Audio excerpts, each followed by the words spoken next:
Prince Naseem Hamed didn't just break the rules of boxing. He walked into the sport, tore the rule book apart, and built a style so strange, so explosive, and so unpredictable that even world champions couldn't understand what was happening until it was too late. At just 5'4", fighting in the featherweight division, Naseem carried the kind of knockout power that didn't make sense. Punches from impossible angles, knockdowns with both feet off the ground. But here's the part most people still don't know. None of this came from natural talent alone. It came from one of the most unusual, chaotic, and creative training systems boxing has ever seen. A gym where fighters learned balance before punches, footwork before technique, and rhythm before strategy. A place where drills looked nothing like boxing, yet produced one of the most electrifying fighters in the world. This is the story behind the madness. The training that built the speed, the power, and the swagger. Welcome to Back to Boxing. February 12, 1974, Sheffield, England. Prince Naseem Hamed was born to Yemeni parents who ran a small corner shop in Wincobank. He lived in the cramped rooms above the shop with his 8 siblings, part of a working-class immigrant family trying to survive in a tough neighborhood. Growing up as one of the few brown kids in 1970s Sheffield meant one thing: trouble found him often. Racism, bullying, street fights, it was part of his daily life. One day when Naseem was just 6 or 7, his father saw him fight off 3 older boys who tried to corner him. That moment changed everything. His father realized the kid wasn't just scrappy, he was gifted. So he took him to the St. Thomas Boys and Girls Club, better known as the Wincobank Gym, run by the legendary Irish trainer Brendan Ingle. The gym was nothing glamorous. A converted church hall with scuffed wooden floors, a few heavy bags, and a cold draft that hit you the second you walked in. No fancy equipment, no sports science, just pure raw boxing. But when Ingle saw the skinny 7-year-old walk in, he noticed something instantly.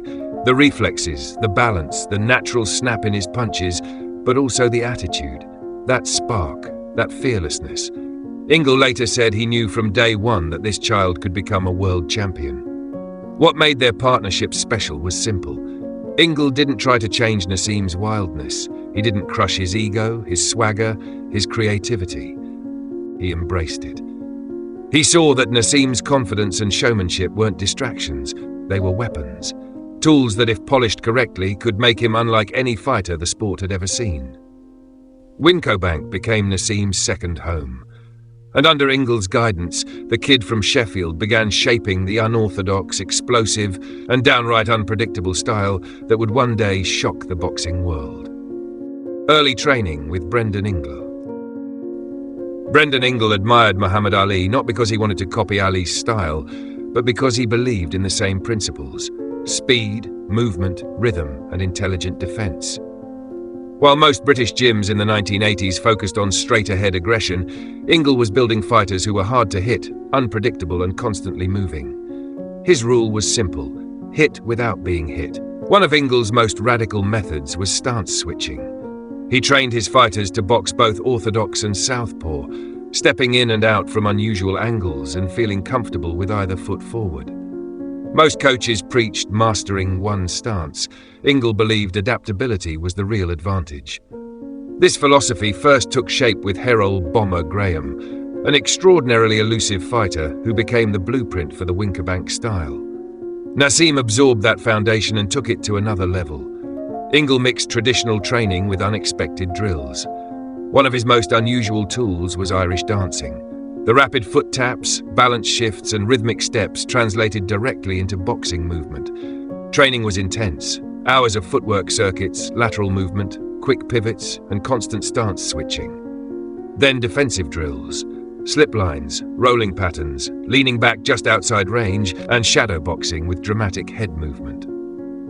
Pad work with Ingle is where Naseem's offensive creativity flourished. He learned to punch from awkward positions, lead uppercuts from long range, looping hooks while leaning away, sudden switches that opened unexpected angles. But the Wincobank Gym wasn't chaos. Ingle demanded discipline. He famously made Johnny Nelson stand in the ring and sing a nursery rhyme to teach humility, a reminder that talent meant nothing without mental control. Under this system, the gym produced 5 world champions. By his mid-teens, Naseem's talent was impossible to ignore. He wasn't just a product of the Ingle method, he was its most explosive expression. A fighter who made the unconventional look effortless and turned unpredictability into a weapon few could solve. The footwork that made him untouchable. Naseem Hamed's footwork wasn't just flashy, it was the engine that powered his entire style. He moved in ways that looked reckless to traditional trainers, dancing while punching, leaning back while stepping forward, switching stances mid-combination. But every movement came from years of structured, unconventional drilling under Brendan Ingle. The foundation came from Irish dancing patterns Ingle used to teach balance and rhythm.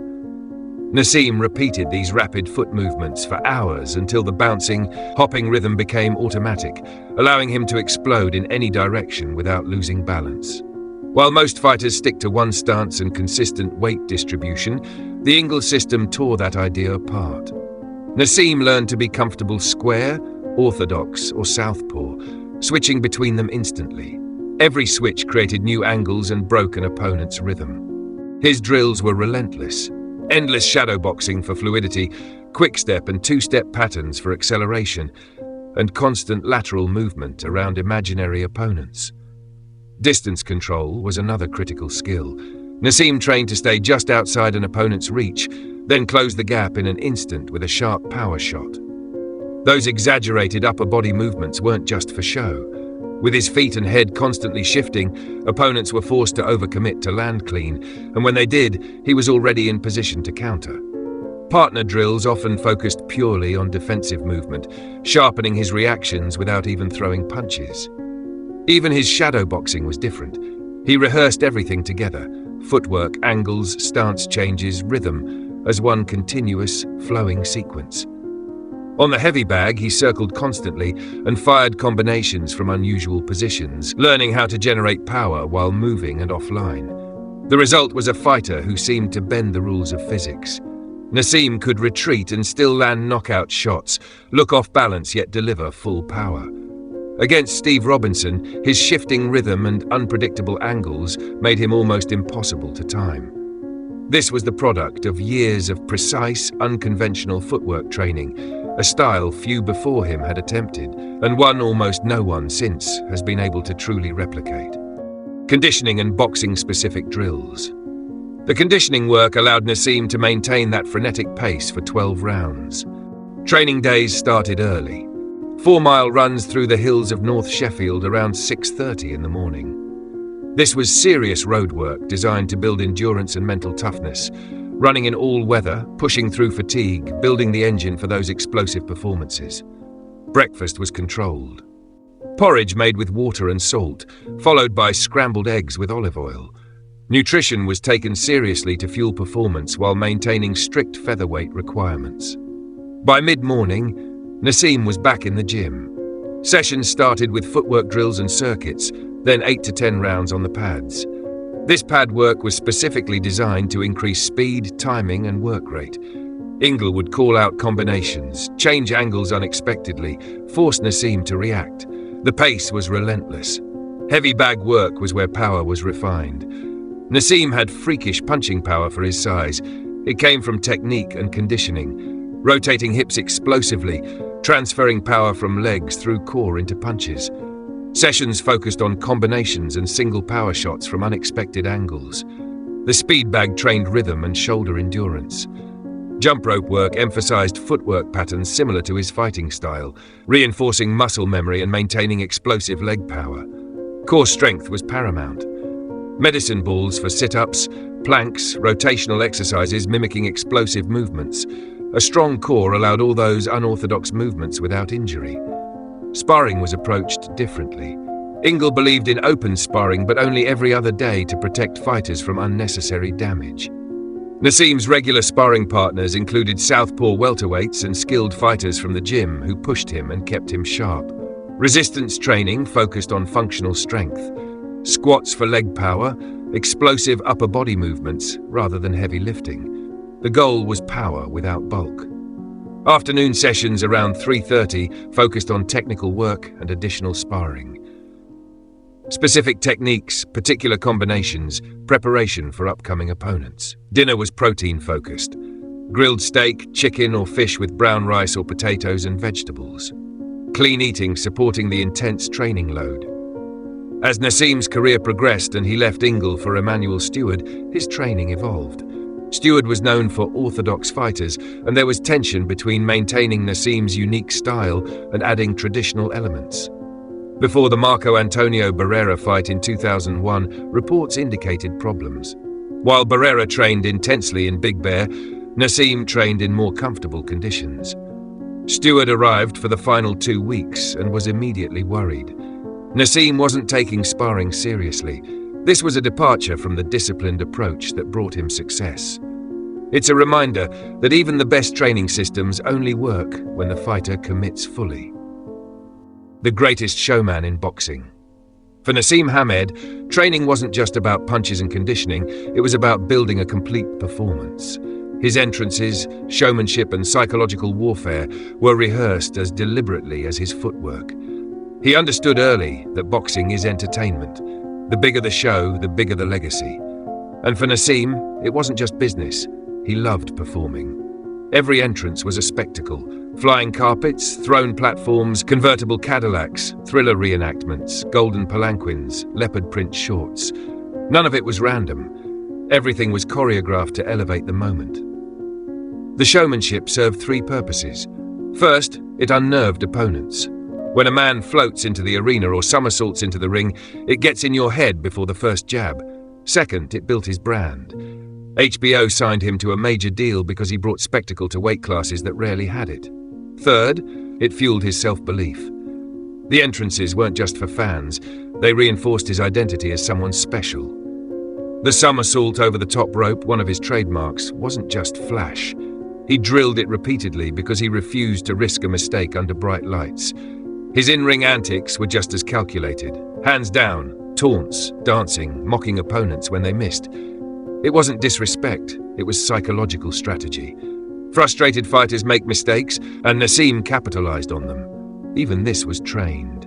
Brendan Ingle encouraged him to use personality as a weapon instead of suppressing it, recognizing showmanship as part of his fighting system. Outside the ring, Naseem cultivated his image through interviews, predictions, and celebrity connections. Jay Leno, P. Diddy, rapper Nas. He was one of the few lighter-weight fighters to truly cross into mainstream culture. The limits of that showmanship became clear before the Barrera fight, when he was too out of shape to perform his somersault. It symbolized the discipline that had slipped. But in his prime, Prince Naseem created an entertainment package unlike anything boxing had seen. He proved you could be a legitimate knockout artist and a world-class showman at the same time. His influence can still be seen today in fighters like Tyson Fury, Conor McGregor, and Israel Adesanya. The mindset. Prince Naseem's physical gifts were exceptional, but his mindset was what turned him into a star. From age 11, he believed he would be world champion, a belief Brendan Ingle reinforced daily.